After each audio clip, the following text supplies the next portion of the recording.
Bueno, ahora para concluir tenemos una charla de XR y discapacidad que nos va... Es que no, ahora. Perdón.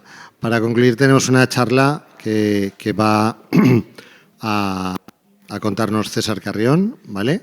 Que ahora va a hablar sobre XR y un proyecto de discapacidad, que es muy interesante, ¿vale? Pues un segundito. César, ahora proyectan.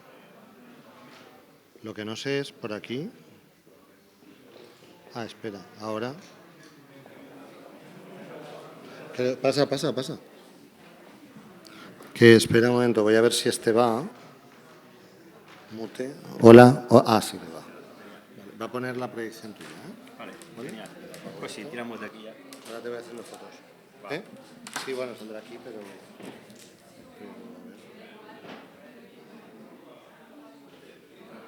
Habilitar contenido, ¿no?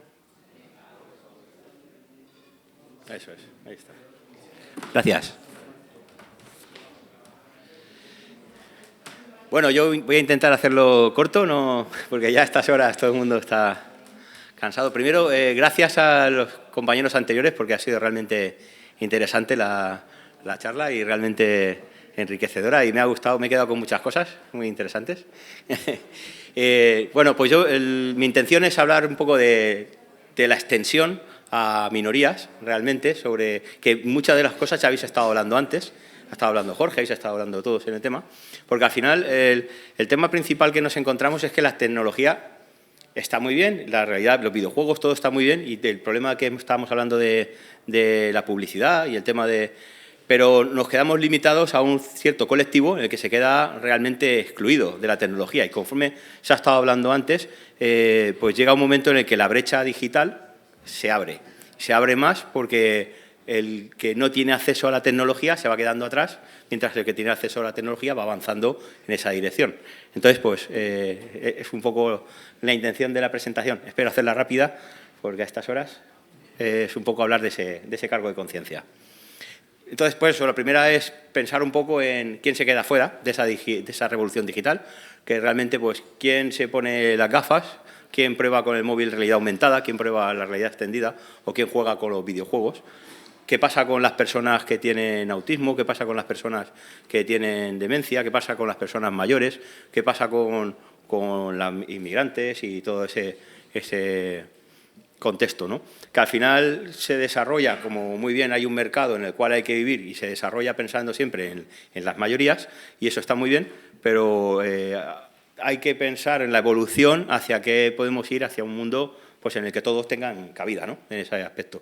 Y realmente, igual que se vio con la realidad aumentada, para el tema de las fobias, era algo que era súper interesante, el tema de la realidad virtual también, para el tema de ciertos vértigos y poder simular, pues también existe un mundo en el cual se puede mejorar la percepción o acercar el mundo a las personas, hacerlo un poco más real, más visible, más... La realidad virtual es algo que nos da ese camino, ¿no? en la dirección. No sé si hay que apuntar para... Ahí está. Vale, entonces, los 3 puntos principales clave que tiene la realidad virtual, realidad extendida, realidad aumentada, son la inmersión, la simulación segura y la información, datos, feedback, que es todo lo que estabais comentando durante todo este tiempo. Y realmente esos son los 3 superpoderes que le podemos dar a estas minorías, a estos grupos, ya sean personas con discapacidad, ya sean personas mayores o ya sean simplemente inmigrantes. Entonces, tener en cuenta estos 3 puntos es algo que es súper interesante de cara a poder acercar esos mundos. Simplemente con un vídeo de YouTube 360 es suficiente para ciertos colectivos, no es necesario tener un desarrollo espectacular. Claro, obviamente esto está más fuera de mercado en cuanto a que si desarrollas contenido en esta dirección, pues no vas a tener un público objetivo cercano, ¿no? Pero por eso está también el tema de subvenciones y el tema de desarrollo sin ánimo de lucro, y donde hay muchas entidades y ONGs y actividades que realmente acercan. Realmente me ha encantado hablar en mediodía con ciertas personas de la mesa en las que he podido descubrir que realmente esto tiene una utilidad y es muy cercano y que realmente se está aplicando, ¿no? No solamente son palabras en el aire. De hecho, para un poco acabar o hacer la presentación, venía a traer 3 casos de uso prácticos interesantes en los cuales se pone en marcha de qué forma se puede acercar la tecnología a este tipo de colectivos. El primero es una metodología que para muchas personas, que puede ser que seamos más o menos expertos, es el método de ABA o cambiar conductas. Las personas con necesidades especiales o con ciertas enfermedades es muy difícil llegar a ellos y cambiar hábitos es súper difícil. Entonces, las metodologías como ABA lo que nos permiten es pues, evolucionar en un análisis de qué ocurre antes, qué ocurre después y, como consecuencia, cómo actúa la persona. Entonces, actuar aplicando esas metodologías es súper interesante de cara a que las personas les hagamos la vida un poquito mejor. Entonces, los cambios no siempre son bruscos, sino siempre anticipando movimientos. Hay dos direcciones entre las cuales la tecnología puede avanzar con estos simuladores, ¿no?, de metodología de ABA, que al final viene a ser como entrenar al profesor. Ahora estamos en el mundo este de la cuántica, ¿no?, y en el mundo este de los multiversos y en el mundo este de la tecnología.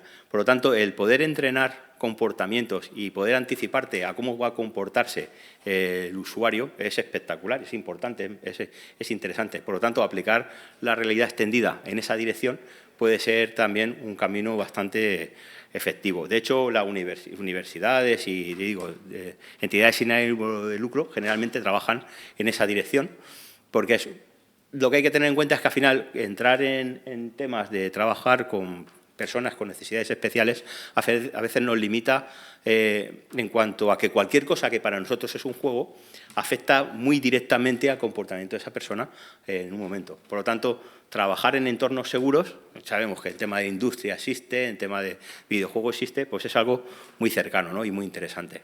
Entonces, bueno, ese es un tema. Lo que es importante es el tema de pues cualquier mala decisión como profesional hacia estas personas tiene un coste emocional realmente elevado, ya que esas personas se encuentran más afectadas, pues su mundo es mucho más limitado que el nuestro. Entonces, es súper importante tener en cuenta. La realidad virtual o realidad extendida nos permite equivocarnos y probar y practicar en unos entornos seguros para saber que el comportamiento pues, puede ser suficientemente válido, ¿vale? Otro de los temas sobre los cuales es interesante, que se ha hablado antes precisamente con el tema del simulador de realidad virtual para los cajeros, pues es el tema también del envejecimiento activo. Ya sabemos, las personas mayores que son muy reacias a la tecnología, pero realmente tienen un problema muy claro y muy directo, es el tema de andar, obligarles a andar. Todos tenemos en la cabeza el Pokémon Go y que todos los chavales van con el móvil capturando Pokémon y bolas, pero eso no funciona para la gente mayor, obviamente. Entonces, la práctica o el hecho de poder desarrollar cierta tecnología que les permita facilitar el hecho de andar, pues ya sabemos que hay un problema, el tema de las roturas de cadera, ¿no? Todas las personas mayores tienen roturas de cadera. Y el problema principal o el dilema principal del médico es, ¿la rotura de cadera viene a consecuencia y por eso se cae o se rompe la cadera porque antes se ha caído, ¿no? O sea, no tiene rotura de cadera, sino que se ha caído y se ha roto la cadera al caerse, ¿vale? Eso es una lógica. Por lo tanto, simuladores que ayudan, tipo un Google Maps, que asistan en la actividad diaria, es algo que es súper importantísimo, sobre todo como ayuda a los terapeutas.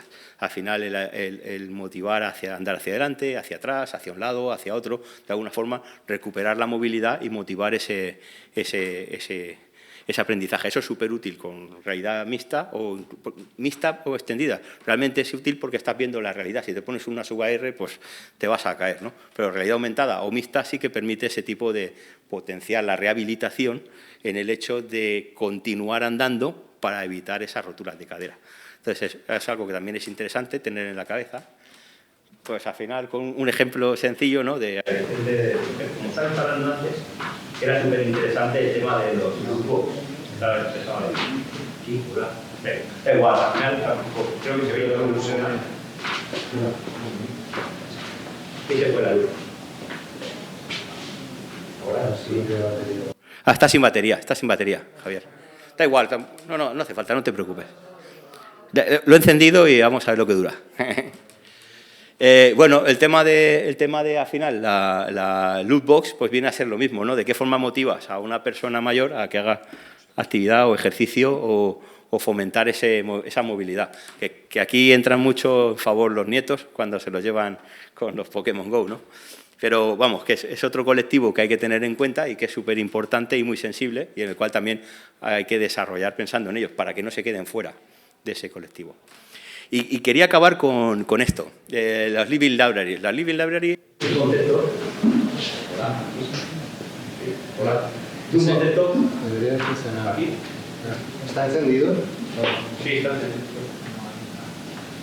Sí. Bueno. Hola. Ahora, vamos a ver. Si dura la batería, sí, me quedan 2 traspas. No quiero hipotecaros mucho. El Living Library es un concepto súper maravilloso y que realmente se está perdiendo y nosotros, los seres humanos, pues es lo que necesitamos. Las Living Library quiere decir que las personas somos libros.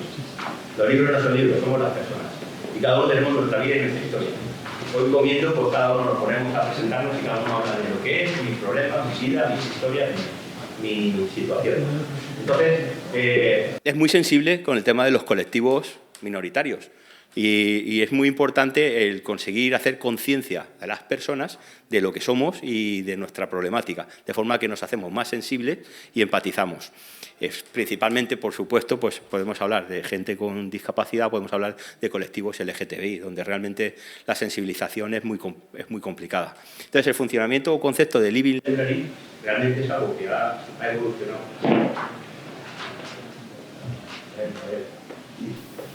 Es un concepto que ha evolucionado mucho porque es muy importante juntarte con alguien que cuente su historia de su vida y a partir de ahí hablar, interactuar. No solo tiene que ver con tecnología, realidad virtual o inteligencia artificial, tiene que ver más con el concepto humano de las personas. Pero esto puede transformarse al siguiente paso, que es con la tecnología, que es la Living Library adaptado a las personas. No tienes por qué enfrentarte tú a contarle a alguien, subirte aquí y explicar lo que es tu vida y exponerte a todo el mundo a tu problemática.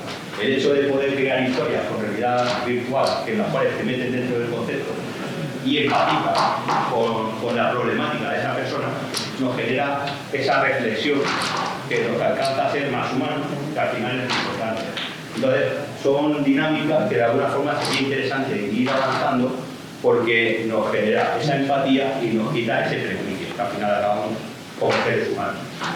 Y bueno, pues nada, simplemente era tener en cuenta esto, que la realidad virtual extendida al final no solo acaba siendo tecnología, sino la tecnología bien aplicada a los humanos, pues termina por humanizar. Digamos que la realidad extendida es una realidad que se extiende. Entonces, ¿hacia dónde queremos extenderla? Realmente depende de nosotros. Realmente, por temas de videojuegos, por temas de todos los conceptos que estamos hablando, es interesante, pero si somos inclusivos, pues nos puede permitir también que la realidad sea más justa, sea más cercana y sea más adecuada a las personas, que es lo realmente importante. Y como tal, quería acabar con una reflexión, una imagen.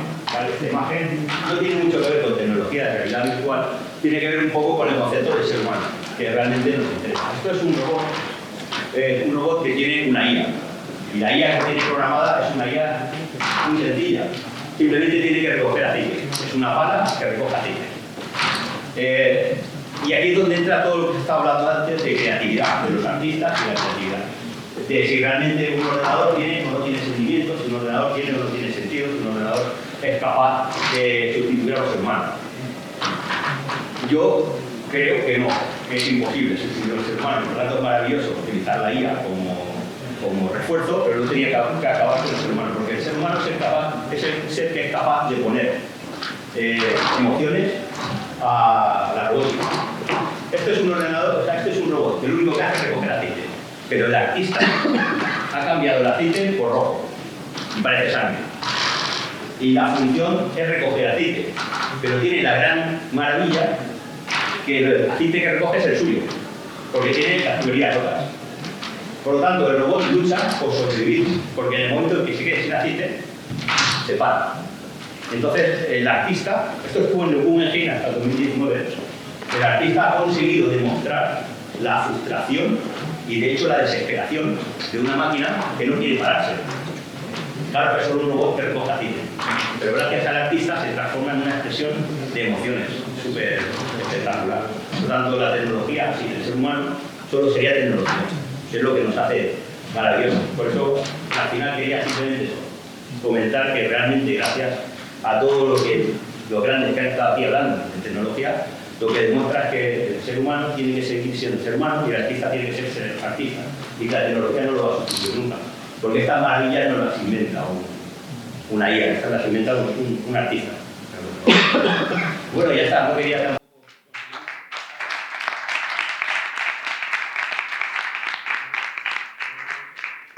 No sé si hay alguien que quiera preguntar algo sobre el proyecto. Yo sí. Claro. No, tranquila, que si no, yo chino un montón, así que no pasa nada. Sí. Hablabas de desarrollo para personas neurodivergentes, porque como... ¿Dónde está la dificultad ahí? Yo he pensado muchas veces en que la realidad aumentada, por ejemplo, es más sencilla, pero claro, la VR no es tú, César, con tu buena fe desarrollando para ellos. Tienes que pensar como ellos. ¿Y eso no es realmente jodido? Mucho. Por eso hace falta los terapeutas y por eso hace falta los profesionales. O sea, la conclusión viene a ser que la tecnología por sí no es nada. Lo que es importante es el profesional que hace. Y es maravilloso escuchar que los profesionales la van adoptando. Entonces, claro, hay que hacer un equipo. O sea, lo hablamos, no sé con quién así, precisamente con Pavel, que es el factor humano, que realmente ha hecho una presentación maravillosa, que precisamente que es necesario el equipo humano, el ciencias sociales, el SSH, ¿no? ese factor para humanizar la tecnología, porque si no solo es tecnología. La tecnología avanzará a miles, pero... Y una reflexión rápida, seguro que conoces el trabajo de Mel Slater, pero esto es una combinación brutal de lo que él también está trabajando de la Empathy Machine para acabar con la misoginia y demás. Quiero decir que hay mercado y hay casos de uso brutales. Claro, sí, esa es la conciencia que hay que crear, ¿no? Al final, es el humano por encima de la tecnología o el uso correcto de la tecnología, ¿no? O sea, era la idea de la presentación, no acabar solo en VR o videojuegos, sino... Y por ello me ha encantado escuchar al profesional que se dedica, que tiene claro que el profesional, el creativo, está por encima de la tecnología. Es maravilloso escucharlo. Y da mucha tranquilidad a los artistas, ¿no? O sea, que muchas gracias. No, a ti, César, a ti. No sé si hay alguien más que quiera preguntar alguna cosa del proyecto. Pues oye, César. Muchísimas gracias.